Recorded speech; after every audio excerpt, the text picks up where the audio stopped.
Eve's Story of the Fall by Ginzberg. After I was created, God divided paradise and all the animals therein between Adam and me. The east and the north were assigned to Adam, together with the male animals. I was mistress of the west and the south and all the female animals. Satan, smarting under the disgrace of having been dismissed from the heavenly host, resolved to bring about our ruin and avenge himself upon the cause of his discomfiture. He won the serpent over to his side and pointed out to him that before the creation of Adam, the animals could enjoy all that grew in paradise, and now they were restricted to the weeds. To drive Adam from paradise would therefore be for the good of all. The serpent demurred, for he stood in awe of the wrath of God. But Satan calmed his fears and said, "Do thou but become my vessel 117, and I shall speak a word through thy mouth wherewith thou wilt succeed in seducing man." The serpent thereupon suspended himself from the wall surrounding paradise to carry on his conversation with me from without.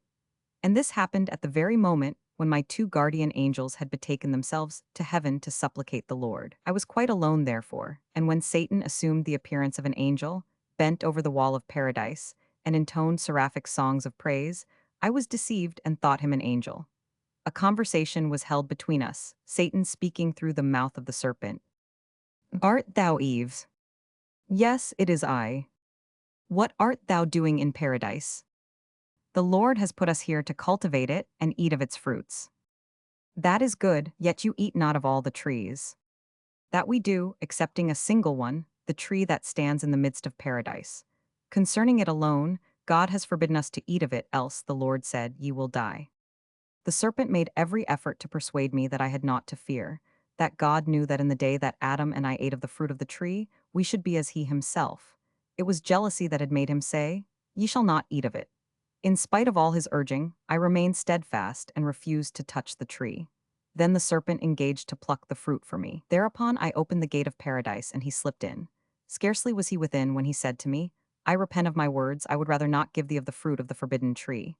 It was but a cunning device to tempt me more. He consented to give me of the fruit only after I swore to make my husband eat of it too. This is the oath he made me take. By the throne of God, by the cherubim, and by the tree of life, I shall give my husband of this fruit, that he may eat too. Thereupon the serpent ascended the tree and injected his poison, the poison of the evil inclination, into the fruit 119, and bent the branch on which it grew to the ground. I took hold of it, but I knew at once that I was stripped of the righteousness in which I had been clothed 120. I began to weep. Because of it, and because of the oath the serpent had forced from me. The serpent disappeared from the tree, while I sought leaves wherewith to cover my nakedness. But all the trees within my reach had cast off their leaves at the moment when I ate of the forbidden fruit. There was only one that retained its leaves, the fig tree, the very tree the fruit of which had been forbidden to me 122. I summoned Adam, and by means of blasphemous words I prevailed upon him to eat of the fruit. As soon as it had passed his lips, he knew his true condition, and he exclaimed against me, "Thou wicked woman, what hast thou brought down upon me? Thou hast removed me from the glory of God." At the same time, Adam and I heard the archangel Michael 123 blow his trumpet, and all the angels cried out, "Thus saith the Lord, come ye with me to paradise and hearken unto the sentence which I will pronounce upon Adam." 124. We hid ourselves because we feared the judgment of God. Sitting in his chariot drawn by cherubim, the Lord, accompanied by angels uttering his praise, appeared in paradise. At his coming the bare trees again put forth leaves. His throne was erected by the tree of life, and God addressed Adam, "Adam, where dost thou keep thyself in hiding? Thinkest thou I cannot find thee? Can a house conceal itself from its architect?" 126. Adam tried to put the blame on me, who had promised to hold him harmless before God, and I in turn accused the serpent. But God dealt out justice to all three of us. To Adam he said, "Because thou didst not obey my commands, but didst hearken unto the voice of thy wife, cursed is the ground in spite of thy work. When thou dost cultivate it, it will not yield thee its strength. Thorns and thistles shall it bring forth to thee, and in the sweat of thy face shalt thou eat bread.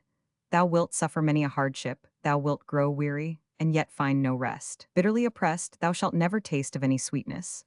Thou shalt be scourged by heat, and yet pinched by cold. Thou shalt toil greatly, and yet not gain wealth. Thou shalt grow fat, and yet cease to live. And the animals over which thou art the master will rise up against thee, because thou didst not keep my command." Upon me God pronounced this sentence: "Thou shalt suffer anguish in childbirth and grievous torture. In sorrow shalt thou bring forth children, and in the hour of travail, when thou art near to lose thy life, thou wilt confess and cry, 'Lord, Lord, save me this time,' and I will never again indulge in carnal pleasure. And yet thy desire shall ever and ever be unto thy husband. At the same time, all sorts of diseases were decreed upon us. God said to Adam, because thou didst turn aside from my covenant, I will inflict 70 plagues upon thy flesh. The pain of the first plague shall lay hold on thy eyes, the pain of the second plague upon thy hearing, and one after the other all the plagues shall come upon thee. 129. The serpent God addressed thus.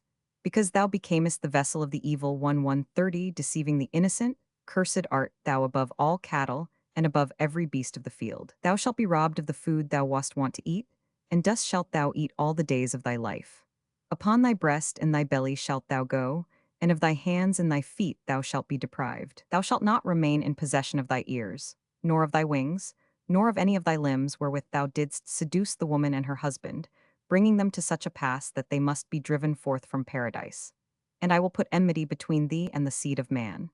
It shall bruise thy head, and thou shalt bruise his heel until the day of judgment.